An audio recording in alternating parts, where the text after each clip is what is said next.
reviewing George Clooney's dark comedy film Suburbricon, starring Matt Damon. This film is loosely based on the true story of the Myers family, the first African-American family to integrate into a white suburb community of Levittown, Pennsylvania, which is just 25 miles outside of Philadelphia.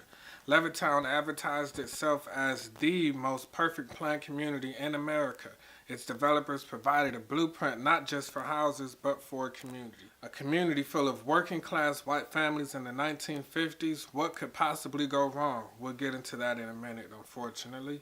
Despite the film receiving disappointing reviews from numerous media publications and only grossing $5 million in theaters, I thought it was a decent film.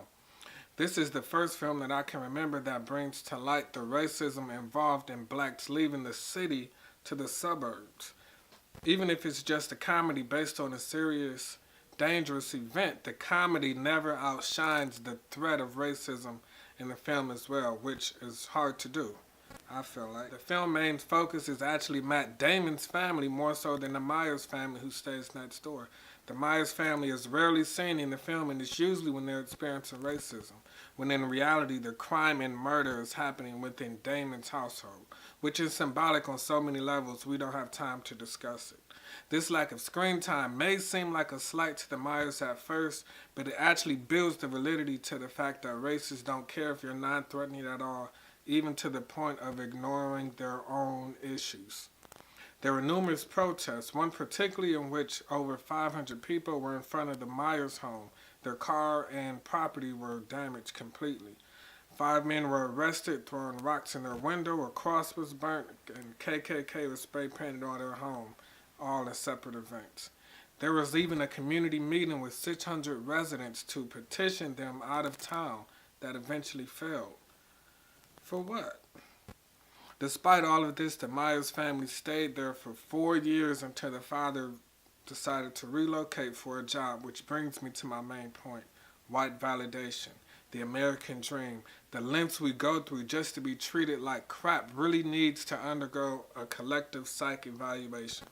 As you know, gentrification is widespread across the world, especially in communities of color. While this film highlights the illogical, disturbing thought process of white racists, it even further highlights black people's high tolerance to deal with it. Families such as the Myers that have the wealth and the money and the resources to move and maintain residency in the suburbs left the back door open for gentrification. When they left the city, they took their resources and their ability to be positive role models to the youth with them. So what happened? The younger generation began to look up to gang leaders and drug dealers, or had difficulty finding role models unless they played some sports in school. Just because you don't choose to live in a black community as a black person doesn't mean you don't have value to the inner city. If integration into a white supremacist society hasn't worked for 400 years, why would it now? Because we had a black president?